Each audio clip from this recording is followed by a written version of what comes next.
World History presents History's Greatest Tank Battle. Read by Patrick Warner. Welcome. By 1943, Adolf Hitler had realized that the German army was no longer capable of fighting an offensive war. The army was short of men, guns and tanks, and the Luftwaffe could not afford to lose any more aircraft. Consequently, when Hitler flew to his forward headquarters in Ukraine in February 1943, he brought with him a clear message. The German army would no longer go on the offensive. For the next year, it would instead defend its positions and let the Red Army exhaust itself in futile attacks. As we know, that's not how history turned out. At the meeting in Ukraine, Hitler's generals identified a vulnerable spot on the front line where hundreds of thousands of enemies could be captured, and the Soviets weakened before they launched their summer offensive. After weeks of deliberation, the Führer was persuaded to make a fateful decision. All forces were to be deployed to the front-line salient, where they would trap the Red Army near the city of Kursk, 500 kilometres southwest of Moscow. For the next few months, both the German army and the Red Army staked everything on winning the coming Battle of Kursk. Soviets in their thousands built impenetrable defensive lines, while German units transported newly developed Tiger tanks and Vespa, Wasp, guns by the hundreds to the front lines.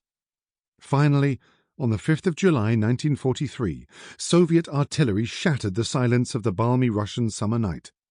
The Battle of Kursk was underway, and the winner of World War II would be decided during the following week's engagements. 1. Moment of destiny on the Eastern Front. In early 1943, Germany was under pressure on the Eastern Front after its defeat at Stalingrad. Hitler ordered all attacks suspended, but then a proposal from a colonel general landed on his desk. It highlighted an area near the town of Kursk, where the paper's author believed the Soviets were walking into a trap. By Henrik Nordskilde. Adolf Hitler was under pressure as he stepped into Army Group South's headquarters in the city of Zaporizhia in Ukraine on the 18th of February 1943. In addition to the defeats at Stalingrad, Kharkiv, and the city of Kursk, Nazi Germany's other problems were beginning to spill over onto the Eastern Front. The campaign in North Africa had turned from triumph to failure. The vaunted Desert Fox, Erwin Rommel, and his Afrika Korps were in full retreat.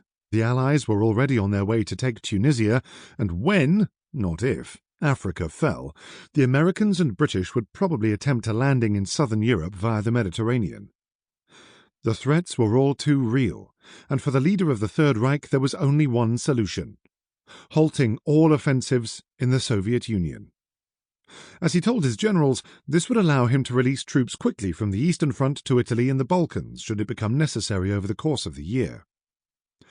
Germany had to go on the defensive on the Eastern Front, and the army would have to rely on courage and new weapons to protect the vast agricultural areas and hundreds of factories that it had captured over the previous 20 months.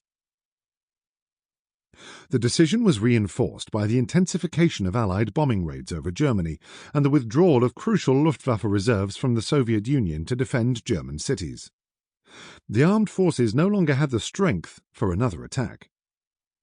Hitler had come to tell his officers on the Eastern Front, there in Zaporizhia, that there would be no new summer offensive.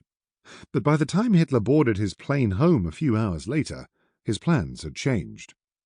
A proposal for a small advance in the middle of the more than 2,000-kilometre-long front line had captured the Führer's attention. Around the Russian city of Kursk, which had been recaptured by the Soviets a few months earlier, was a bulge. For Hitler, it represented a golden opportunity to turn the tide of war on the Eastern Front. German declaration of total war. On the same day that Hitler was discussing strategy in Ukraine, his propaganda minister Joseph Goebbels delivered his famous total war speech at the Berlin Sportpalast. The Nazi regime had gathered 14,000 fanatical Nazis at the indoor arena in southern Berlin to cheer as Goebbels spewed bile and fear across the airwaves. The minister confessed that Germany was in danger of losing World War II and that the war effort needed to intensify. In a fiery address designed Sample complete. Ready to continue?